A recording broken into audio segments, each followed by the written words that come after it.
This is the Investor Connect podcast program. I'm Hall T. Martin. I'm the host of this show in which we interview angel investors, venture capital, family offices, private equity, and many other investors for early stage and growth companies. I hope you enjoy this episode.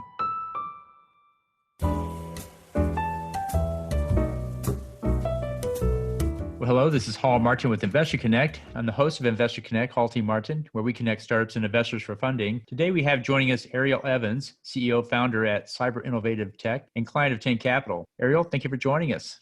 You're welcome, Hall. Hello, everyone. Great. Well, let's talk a little bit about today, your thoughts on the impact of cybersecurity and what's happening with SolarWinds. Can you give us a little bit of background there on that?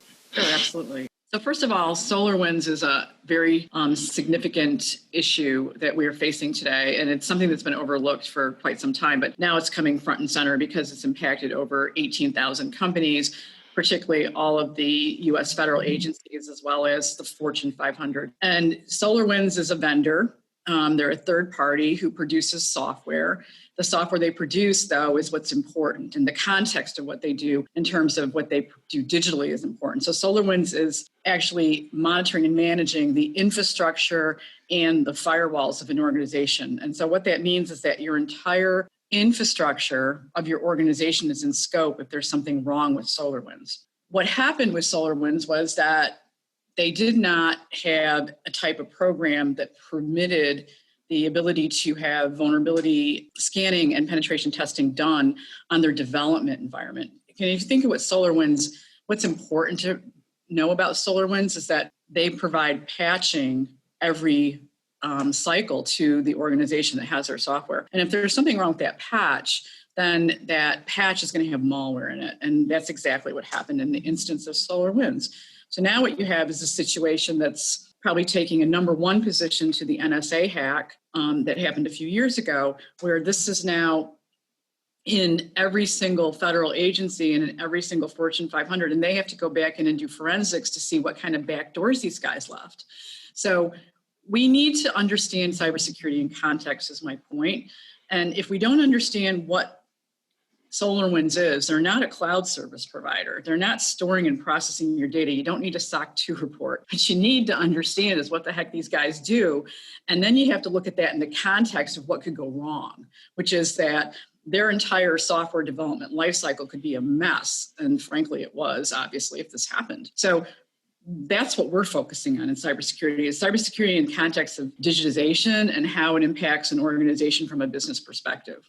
Great. So how did this happen at SolarWinds? What went wrong in this process? Well, two things went wrong. One thing that went wrong on the side of SolarWinds, and one thing that went wrong on the side of the organization that uses SolarWinds. So let's talk about the second one first. You use a vendor, a third-party vendor. You use a software vendor, right?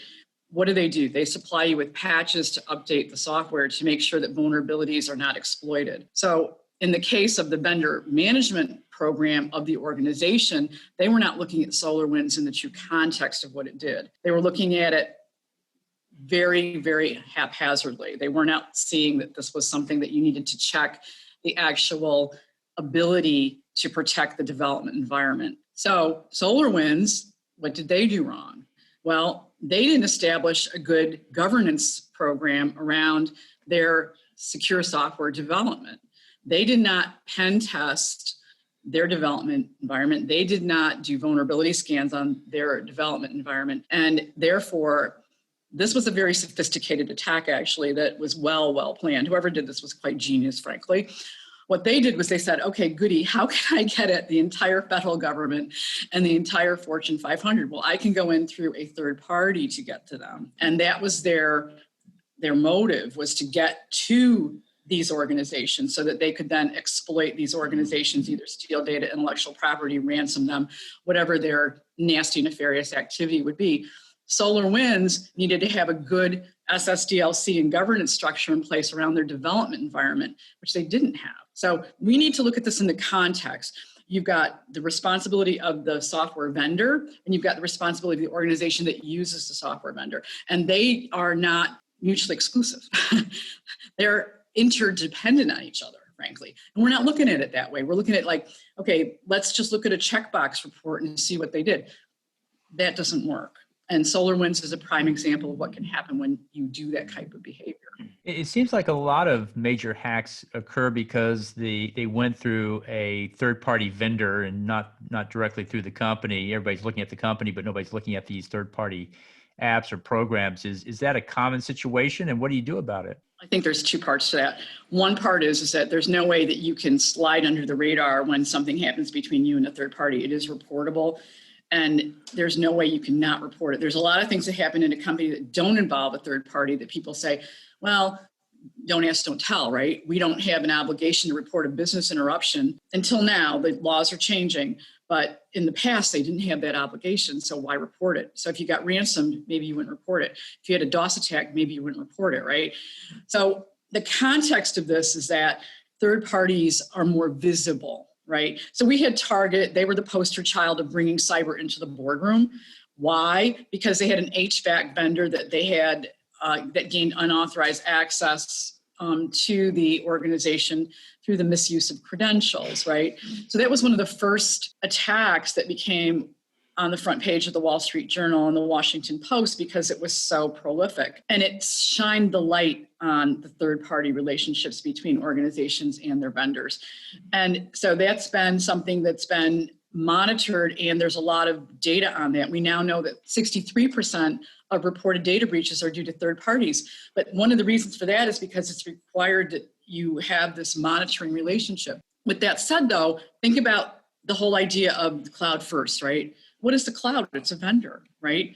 And when you go cloud first, it's like you're outsourcing the data processing and the data storage to this third party. You are responsible for some of the controls, and they are responsible for some of the controls.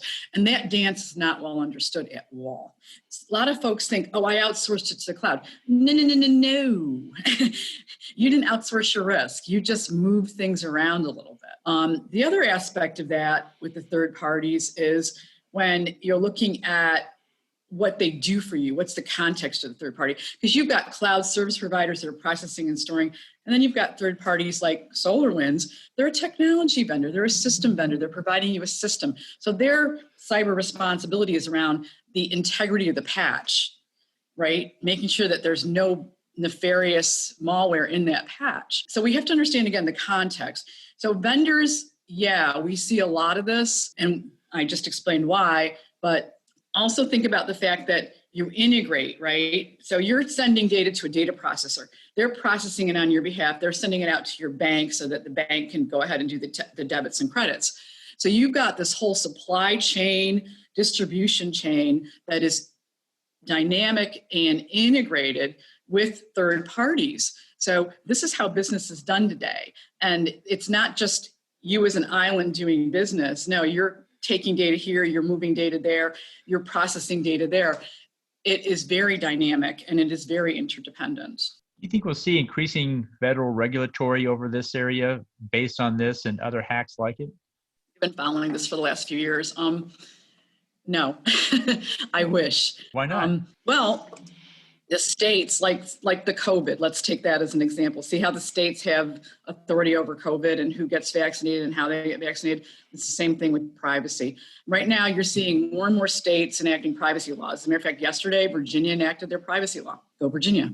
We see this slowly, right? So we are starting to understand how important this is at the state level, but the states have their own legislative process. It has to go through committee, it goes into the Senate, it goes into the House, just like it does in Congress at the federal level. The federal government has opted not to go that route for whatever reason. The FTC is still the top cop in privacy, as you saw with Facebook with their $5 billion fine, but they pick the big kahunas, right? They pick the 800-pound gorillas to go after, which is good, but they're not legislating and enforcing on the rest of the market, which is 99.9% of the world. They're going to pick and choose their battles. So we don't see that. We see slow millimeter movements at the state level, which is good, don't get me wrong, but there isn't going to be any overarching privacy level unless one of the presidents steps up and understands this at a level that needs to be understood and says, listen, no more nonsense, let's do this at the federal level. And then they have support for that. We don't see that happening. We talk to legislatures on a regular basis. We talk to people in the privacy industry who are at the government level on a regular basis, and they say it's not happening. So what do you think might happen that would actually spur changes at the top level and make it a priority? Well, it was funny because the NSA, that tool breach that they had a few years ago, you think that would have spurred people into like complete action. It didn't. I don't know, to be honest, Hall. I mean, I would have taken action a few years ago. I think they're too distracted by other national priorities. Obviously, COVID is completely distractive. But from a cybersecurity perspective, we've been inching towards trying to get better federal regulation in place. But when you look at the federal agencies, I just had a conversation with some ex-DOD guys who are running a couple new different boutique federal-based cybersecurity firms. And they're basically saying, listen, there is no impact on the federal side. There's likelihood, but there's no impact. Nothing happens on the you're not losing cost per record like you do in the commercial side.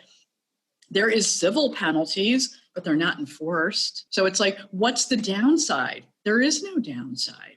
So you've got a mechanism in place that's ineffective, right? So something has to happen at a very high level to come from the top down and say, hey, we're reorganizing how this is going to work. And we're going to treat this more like the commercial space where there's impacts, which they're not. So it's a huge issue, to be honest with you, in terms of how the federal government operates in cybersecurity.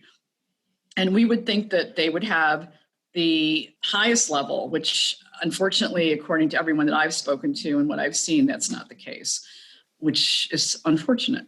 Well, it sounds like it will take something on the catastrophic level to actually achieve change. And so I guess that's the next level, is when something catastrophic happened. We had a ice storm in Texas 2 weeks ago that shut down the electric grid for a week. We were out without electricity in many parts, not all, but many. And I can tell you there is now change underway. People are let go. Legislatures are doing nothing but fixing it. And well, what level of critical infrastructure is there at the federal level, right? I mean, there's nuclear power plants. We certainly don't want to see something there.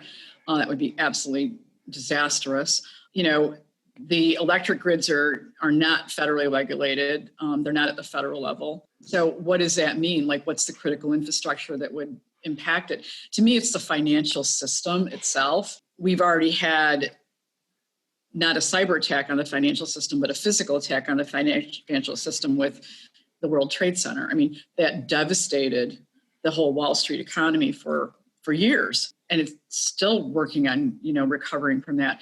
But from a cyber perspective, if it was a financial system, if we had a run on the banks, as an example, like 1929, yeah, maybe we would have people paying attention to this. I don't know. It's a great question. It is. Well, appreciate the discussion on that. Let's talk about you for a moment. What is your background? I am a serial entrepreneur with 2 successful exits in software. One company sold to BMC, the other to a Kleiner Perkins company. My background is in nuclear physics, moving into IT, and then moving into cybersecurity about 12 years ago.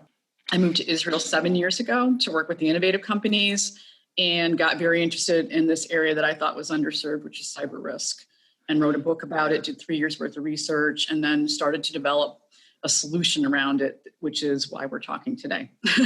Great. What is the primary trend in cybersecurity risk? Where is that going? Quantification and defensible metrics. No one is quantifying cyber risk well, except for us. We have the only known defensible set of algorithms that look at cybersecurity in the context of the digital asset. Today, 85% of your business is digital, which means that 80% of 5% plus of your value is digital. 20 years ago, 10% was. And the explosion in digitization is parallel to the explosion in cybercrime. And this is what the cyber criminal attacks. They're going to steal data. They're going to cause business interruption with ransomware and denial of service.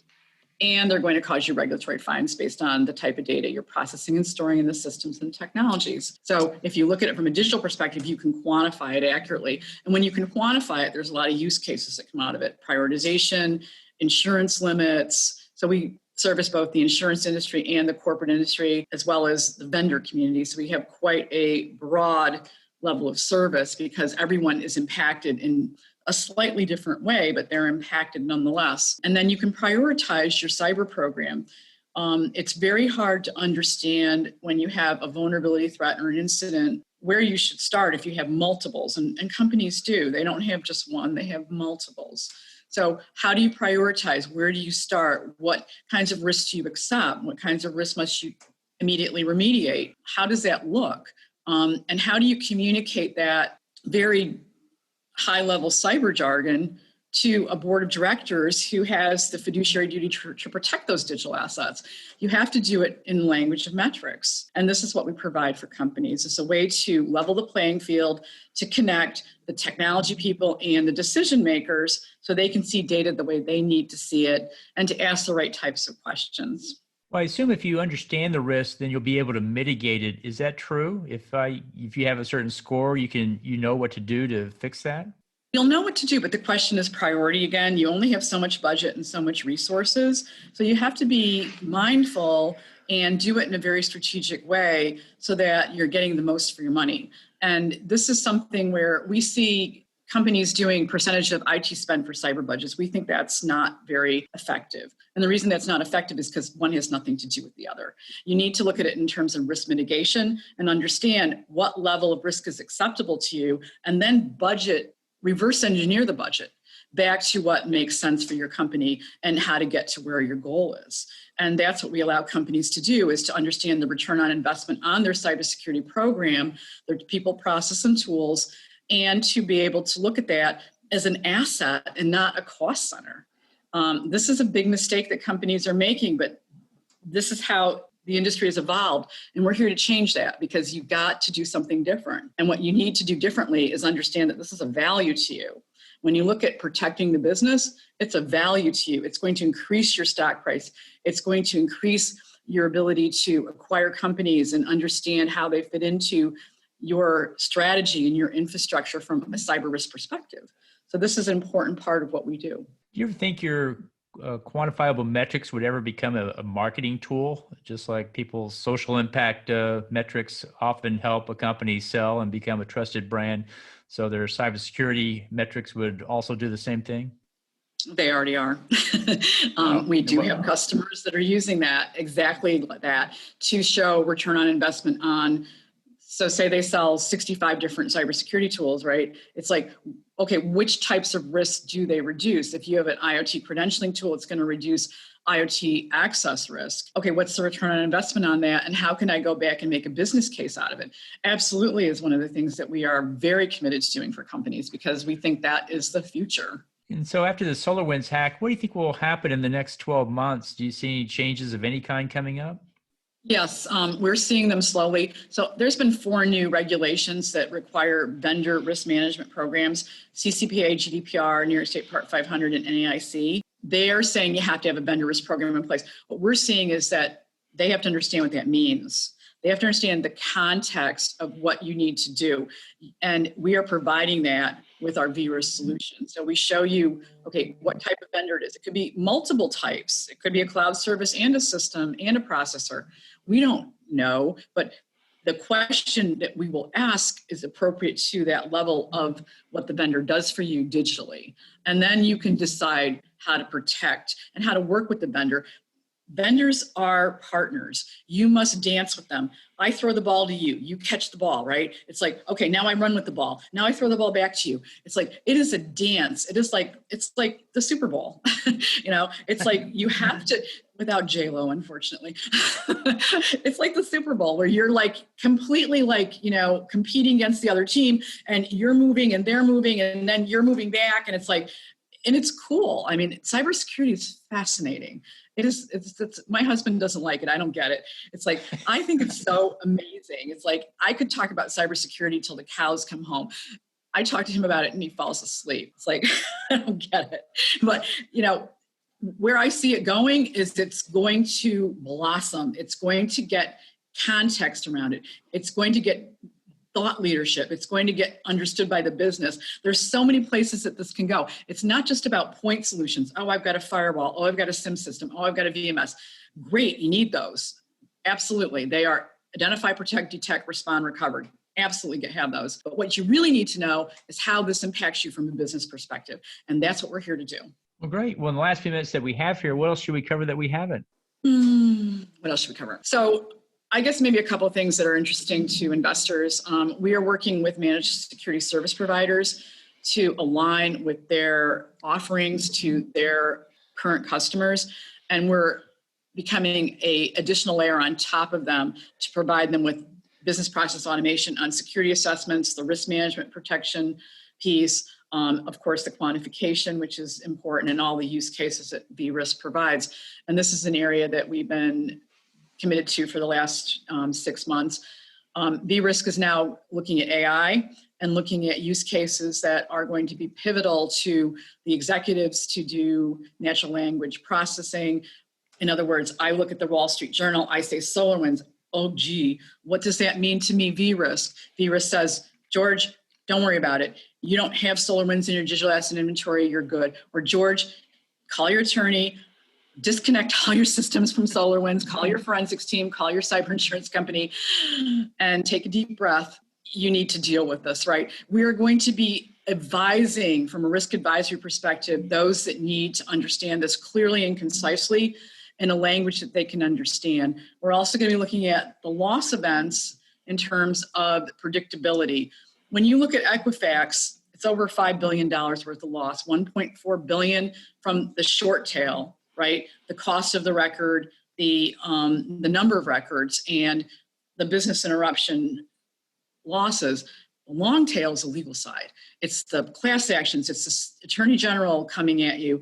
It's the D&O derivative actions. And that's the long tail. So we're going to do the predictability around that because there's lots and lots of available data there that will help us to show companies, okay, how do you avoid the long tail, right? Because the long tail is 80% of the nastiness. The short tail is 20%. And the short tail hurts, believe me, it hurts.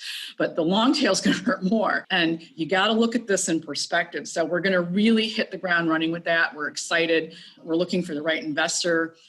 We want somebody who understands what the heck we're talking about, frankly. We can do or we can teach. We want to do.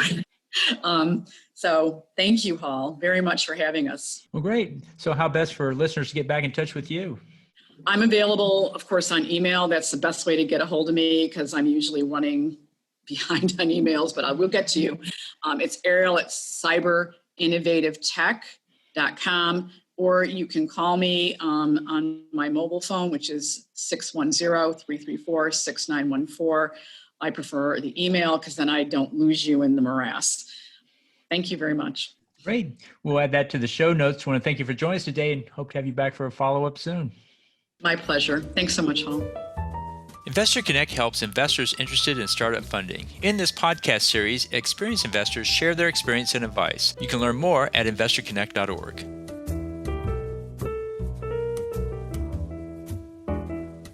Hall T. Martin is the director of Investor Connect, which is a 501c3 nonprofit dedicated to the education of investors for early-stage funding. All opinions expressed by Hall and podcast guests are solely their own opinions and do not reflect the opinion of Investor Connect. This podcast is for informational purposes only and should not be relied upon as a basis for investment decisions.